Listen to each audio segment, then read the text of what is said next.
Welcome, curious minds. You know those financial headlines that pop up? The ones that make you wonder just how honest are company financial reports really? Yeah. Are they giving us the straight story? Exactly. Are they a crystal clear reflection of performance, or is there maybe a bit of, well, creative accounting going on? Hmm. Today, we're embarking on a deep dive into the vital world of corporate financial integrity. You sent us this fascinating academic paper, Audit Committee, Board of Director Characteristics, and Earnings Management. That's the one. By April Klein, published back in 2002 in the Journal of Accounting and Economics. And this isn't just abstract theory, is it? This research tackles fundamental questions the SEC and major stock exchanges like the NYSE and NASDAQ were, and frankly still are, grappling with. That's right. At its heart, this paper asks a really direct question.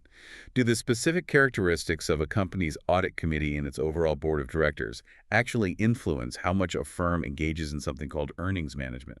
It's a foundational question, really, when we talk about investor trust and, the stability of our markets. So our mission for this deep dive is to unpack this complex research, explore its core findings, and understand what it really means for corporate governance, for investors like you, and for the whole pursuit of genuinely accurate financial reporting. We want to get past the jargon. Right. We're going to try and equip you with crucial insights into what makes corporate oversight truly effective, maybe help cut through the noise and get to the real story behind the numbers. Sound good. So let's set the stage a bit. Picture December 1999. Both the NYSE and NASDAQ decided to change their rules for audit committees. Big changes, yeah. They started requiring these committees to have at least 3 directors, and crucially, all of them had to be independent from management. Now, what was driving this big push for stricter rules? Well, the SEC was expressing some pretty serious concerns about inappropriate earnings management. That was the phrase they used. Okay, inappropriate earnings management. And what's truly fascinating here, I think, is that those significant regulatory changes were based on an implicit assumption. The assumption was that non-independent audit committees were directly linked to this earnings distortion. Ah, so they assumed the link was there. Exactly. And this paper was actually one of the very first to systematically and explicitly test that assumption across a broad sample of firms, not just, companies already under suspicion or being investigated. And when the SEC talks about earnings management, how are they defining that? They define it pretty starkly. It's the practice of distorting the true financial performance of the company. Distorting true performance. Okay. And why does this matter so much? I mean, it sounds bad, but what are the consequences? Well, it matters a lot because it can fundamentally mislead investors, it can directly impact stock prices, and it can even influence things like executive bonuses. Right. It's not just some abstract accounting term. It has very real, tangible consequences for, well, pretty much everyone involved in the market. It does, and this immediately raises a really important question, doesn't it? Is strong, independent governance truly a deterrent to these kinds of financial shenanigans? Or is the relationship maybe more complex than just a simple cause and effect? That's precisely what April Klein set out to explore with, rigorous data. Does the independence of the audit committee and the broader board of directors actually correlate with how much a company manipulates its reported earnings? All right, so that's a big question. But how on earth do you even begin to measure something as, well, as kind of squishy as distorting true financial performance in a rigorous academic way? That seems tough. It is tough, and that's where we get into the nitty-gritty of the research method. The paper used a pretty robust sample, 692 publicly traded U.S. firm years from the S&P 500, Okay. specifically looking at the years 1992 and 1993. They intentionally excluded financial firms just because their financial structures are different and can complicate these kinds of analyses. Makes sense. And get this, all the governance data was hand-collected from SEC proxy statements. Then they supplemented it with financial data from Compustat and CRSP. That's a massive amount of work. Wow, hand collected. That's dedication. Okay, so they had the data. But back to my question. How did they measure the distortion? Right.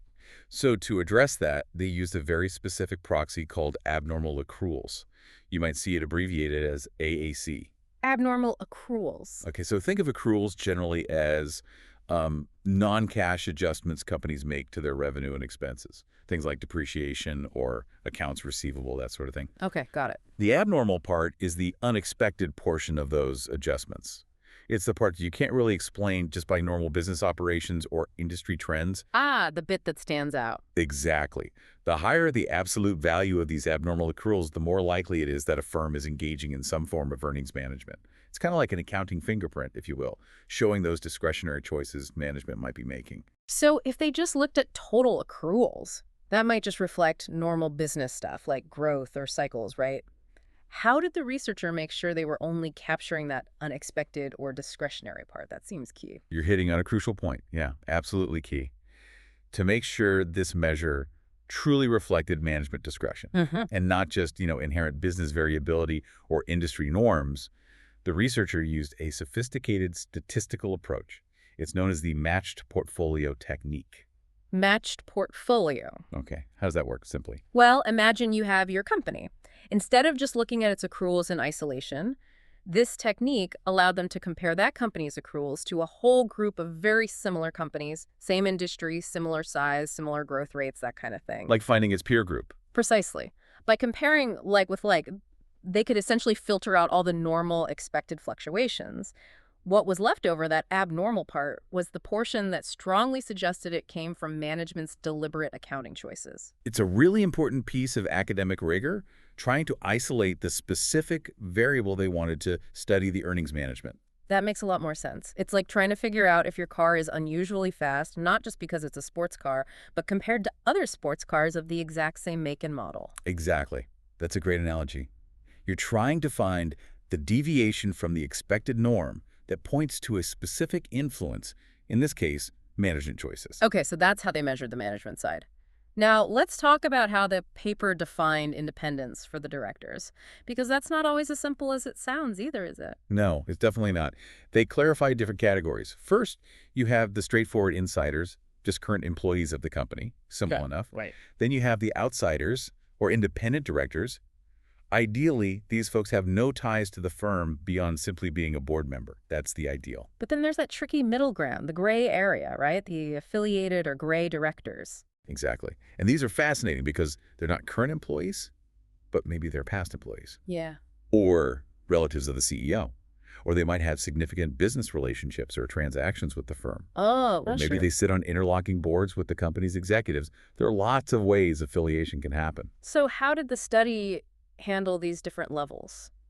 It looked at independence in a few ways. First, simply the percentage of outside directors on the board or committee. But then, crucially, it looked at two specific thresholds.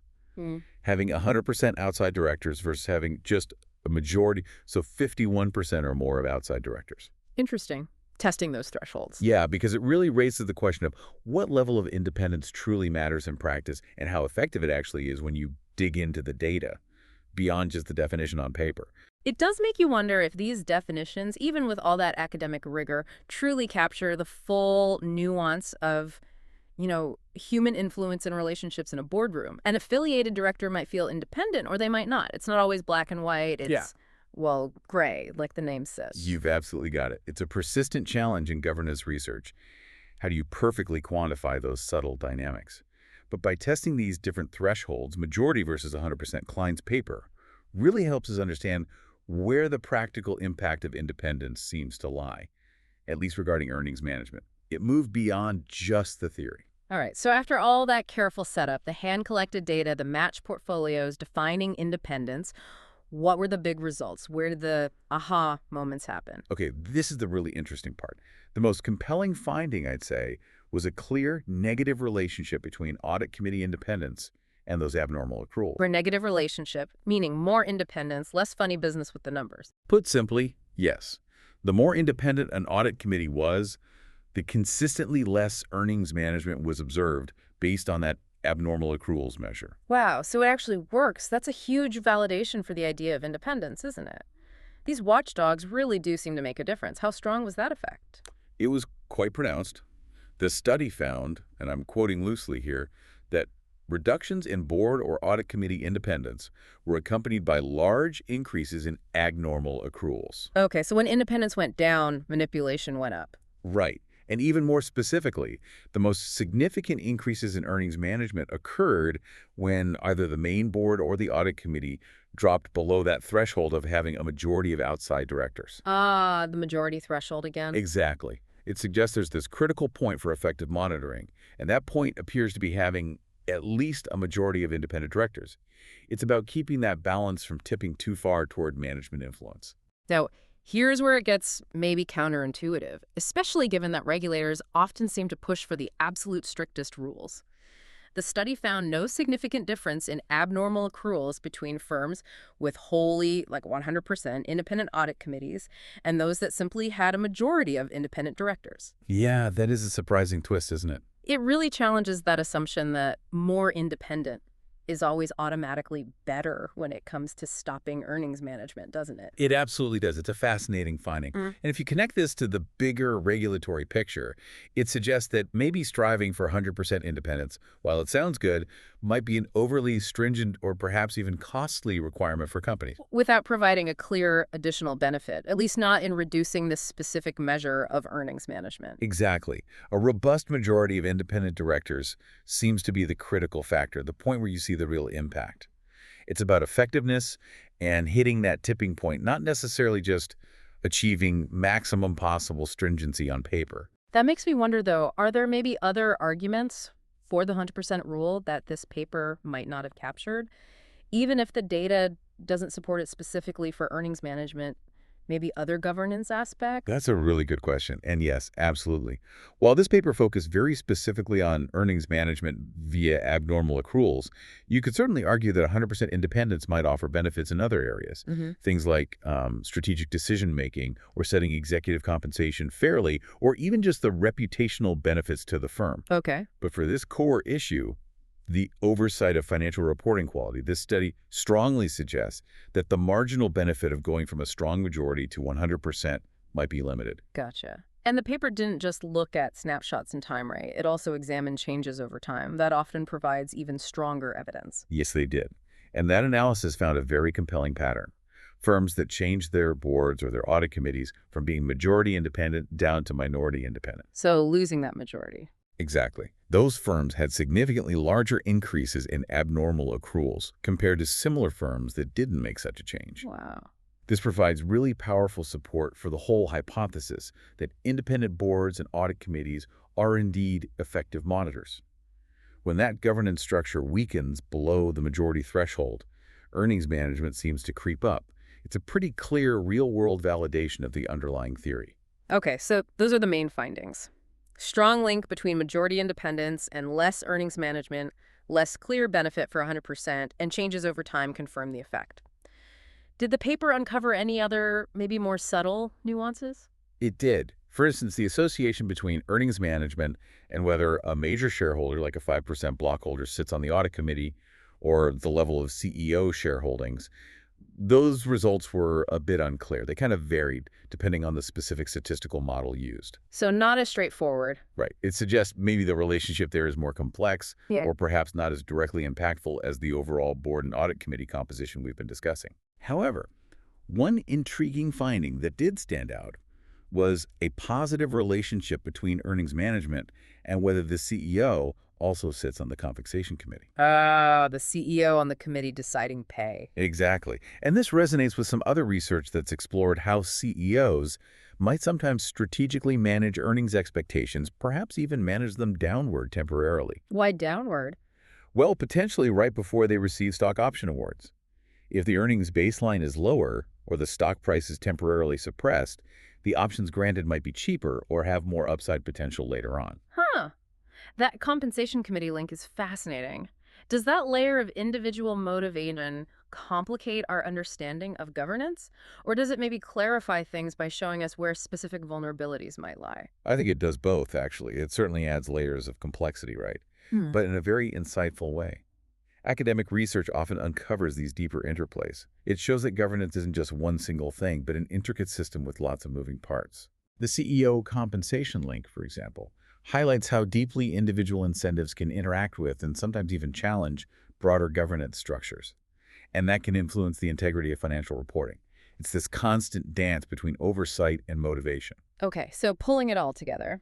After this deep dive into the data and the findings, what does this all mean for companies, for investors like you listening, and for the regulators? What are the big takeaways? Well, I think the first big takeaway is that this paper provides strong, data-driven evidence that independent boards and audit committees are indeed better at monitoring financial reporting. So the basic idea holds up. It does. So the stock exchange's rules promoting independence seem, based on this evidence, quite reasonable and generally effective. But the study offers that crucial nuance. It suggests that requiring a wholly independent audit committee, that 100% rule, might not be strictly necessary to achieve the main goal of reducing earnings management. The majority seems key. Exactly.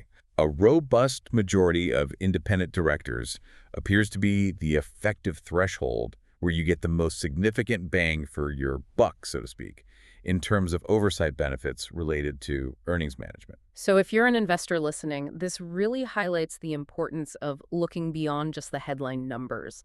You should probably look at the board and audit committee composition when you're researching a company. Absolutely. It's not just about the earnings they report, but who is overseeing those numbers and how truly independent that oversight structure is, particularly whether they have that independent majority. Right. And if you happen to be involved in corporate governance yourself, maybe on a board or advising one, this gives some clear, data-driven guidance. It suggests focusing on ensuring that strong, independent majority oversight is in place, without necessarily incurring potentially unnecessary costs or complexities, striving for an elusive 100% ideal, at least for this specific issue. And what about its contribution to research itself? Oh, it was significant. This paper was quite unique at the time because it tested these ideas on large, publicly traded U.S. firms generally, rather than focusing only on companies already suspected of fraud or other issues. That was a big step. Broadening the scope. Yes. And it also made important contributions to refining how researchers measure abnormal accruals. By addressing potential measurement errors in earlier methods, it helped make subsequent studies in this area more robust and reliable.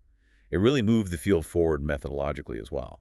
Okay, so let's try to recap our deep dive. The big message seems to be independent governance structures matter a lot, particularly having a majority of independent directors on both the board and the crucial audit committee is key in reducing the, let's call it the distortion of financial performance. That's a great summary. This study found that strong negative correlation between having that majority independence and the level of earnings management detected. It really highlights that critical threshold, doesn't it? Where oversight seems to become genuinely effective rather than just, a box-ticking exercise. Does it? This deep dive really emphasizes something interesting. While strong oversight is absolutely crucial, sometimes good enough in this case, a strong majority is truly effective.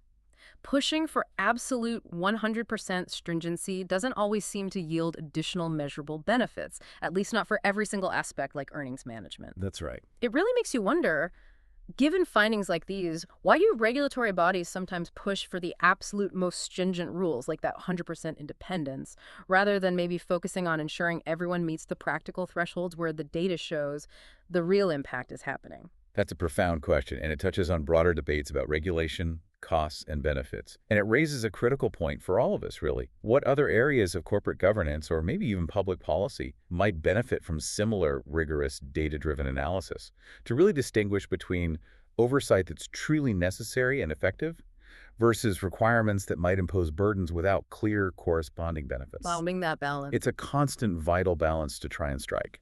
Well, thanks for joining us on this deep dive into the fascinating and sometimes complex world of corporate oversight and earnings management. We hope you're leaving with a clearer picture of what truly makes for more transparent financial reporting.